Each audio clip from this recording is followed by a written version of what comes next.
ओं यथाग्निर्दाहिका शक्तिः रामकृष्णे स्थिता हिया सर्वविद्या स्वरूपां तं শারদং প্রণমাম্যহম। শ্রী শ্রী ঠাকুর, মা ও স্বামীজির চরণে আভূমি লুণ্ঠিত প্রণাম জানাই।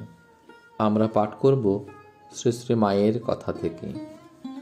আগের পর্বের পর স্কুলের কাজের জন্য শীঘ্র আর মায়ের কাছে যেতে সময় পাইনি। অনেক দিন পরে আজ আবার মায়ের পদপ্রান্তে গিয়ে বসতেই মা কত আনন্দ করতে লাগলেন। ভূদেব মহাভারত পড়ছিল।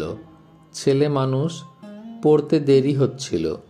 মাকে এখন শীঘ্র উঠতে হবে, কারণ প্রায় সন্ধ্যা হয়ে এলো।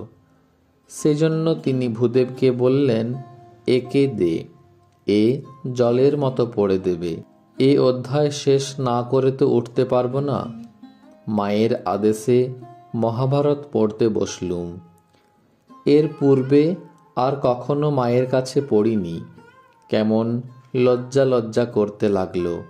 যা হোক, কোনো প্রকারে অধ্যায় শেষ হলো। মহাভারতকে মা হাতজোড় করে প্রণাম করে উঠে পড়লেন এবং আমরা সকলে ঠাকুর ঘরে আরতি দেখতে গেলুম। মা নির্দিষ্ট আসনে গিয়ে জপে বসলেন। জপান্তে হরিবোল হরিবোল করে উঠে ঠাকুর প্রণাম করে সকলকে প্রসাদ দিলেন। কথায় কথায় কর্মের কথা উঠল। মা বললেন, সর্বদা কাজ করতে হয়। কাজে দেহ মন ভালো থাকে। আমি যখন আগে জয়রামবাটি ছিলুম, দিন রাত কাজ করতুম। কোথাও কারো বাড়ি যেতুম না। গেলেই লোকে বলতো, ও মা, শ্যামার মেয়ের খেপা জামাইয়ের সঙ্গে বিয়ে হয়েছে। ওই কথা শুনতে হবে বলে কোনোখানে যেতুম না। একবার সেখানে আমার কি অসুখী করেছিল, কিছুতেই সারে না। শেষে মা সিংহবাহিনীর দুয়ারে হত্যে দিয়ে তবে সারে। বড় জাগ্রত দেবতা। সেখানকার মাটি কৌটাই করে রেখেছি। নিজে খাই এবং রাধুকে রোজ সেই মাটি একটু করে খেতে দিই। মায়ের বাড়ির সামনের মাঠে নানা দেশের কতকগুলো স্ত্রী পুরুষ বাস করে। নানা প্রকার কাজ করে তারা জীবিকা নির্বাহ করে। তার মধ্যে একজনের উপপত্নী ছিল। উভয়ে একসঙ্গেই বাস করত। ওই উপপত্নীর কঠিন পীড়া হয়েছিল। মা ওই কথার উল্লেখ করে বললেন, কি সেবাটাই করেছ মা, এমন দেখিনি। একেই বলে সেবা, একেই বলে টান। এই বলে ওইরূপে তার সেবার কতই সুখ্যাতি করতে লাগলেন। উপপত্নীর সেবা, আমার উহা দেখলে ঘৃণায় নাসিকা কুঞ্চিত করতুম, সন্দেহ নাই।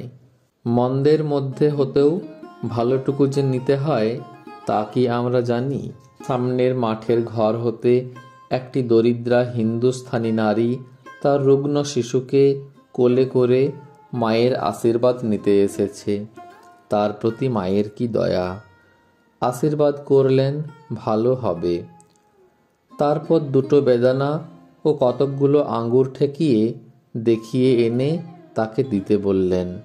আমি মায়ের হাতে ওইগুলো এনে দিলে মা সেই নিঃস্ব রমণীটিকে দিয়ে বললেন, তোমার রোগা ছেলেকে খেতে দিও। আহা, সে কতই খুশি হয়ে যে গেল।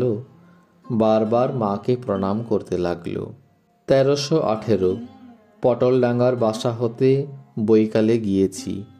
মায়ের ঘরে গিয়ে বসতেই গোলাপ মা এসে আমাকে বললেন, একটি সন্ন্যাসিনীর গুরুর দেনাশোধ করতে সাহায্য প্রার্থী হয়ে কাশী হতে এসেছেন, তোমাকে কিছু দিতে হবে।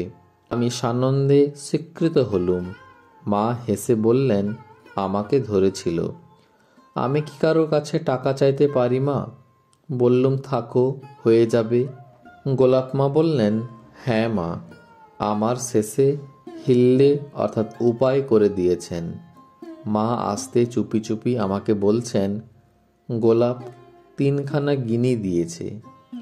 খানিক পরে সেই সন্ন্যাসিনী এলেন।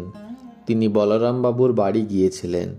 এখানে ভক্তেরা তাকে যার যা সাধ্য কিছু কিছু দিয়েছেন।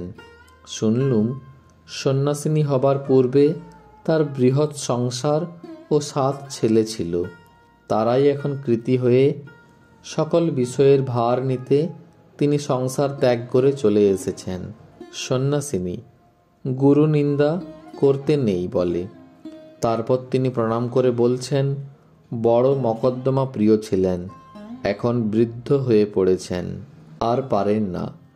ওদিকে পাওনাদার ডিক্রি পেয়ে ধরতে চায়। কি করি, তাই তার জন্য ভিক্ষায় বেরিয়েছি। এই কথা শুনে শ্রী শ্রী মা একটি শ্লোক বললেন। শ্লোকটি মনে পড়ছে না, তবে ভাবটি এই, উচিত কথা গুরুকেও বলা যায়, তাতে পাপ হয় না। মা আরও বললেন, তবে গুরু ভক্তি থাকা চাই। গুরু যেমনই হোক, তার প্রতি ভক্তিতেই মুক্তি। ঠাকুরের শিষ্য ভক্তদের কি ভক্তি দেখো দেখি। এই গুরু ভক্তির জন্যে ওরা গুরু বংশের সকলকে ভক্তি তো করেই, গুরুর দেশের বিড়ালটাকে পর্যন্ত মান্য করে। সন্ন্যাসিনী রাত 3টা হতে বেলা 8টা পর্যন্ত জপ ধ্যান করেন। সেই জন্য একখানি ধোয়া কাপড় চাইলেন। মা ভূদেবের একখানি কাপড় দিতে বললেন। সন্ন্যাসিনী আমায় জিজ্ঞাসা করলেন, তুমি কি রাতে থাকবে? থাকো তো তোমায় কিছু শিক্ষা দিতে পারি। মনে মনে ভাবলুম, আমাদের মার কাছে আবার আপনি কি শিখাবেন? কিন্তু প্রকাশ্যে বললুম, না, আমার থাকা হবে না। আমার গাড়ি এসেছে। সন্ধ্যারতি হতে শ্রী শ্রী মাকে প্রণাম করে বিদায় নিলুম। ওং শ্রীরামকৃষ্ণার্পণমস্তু।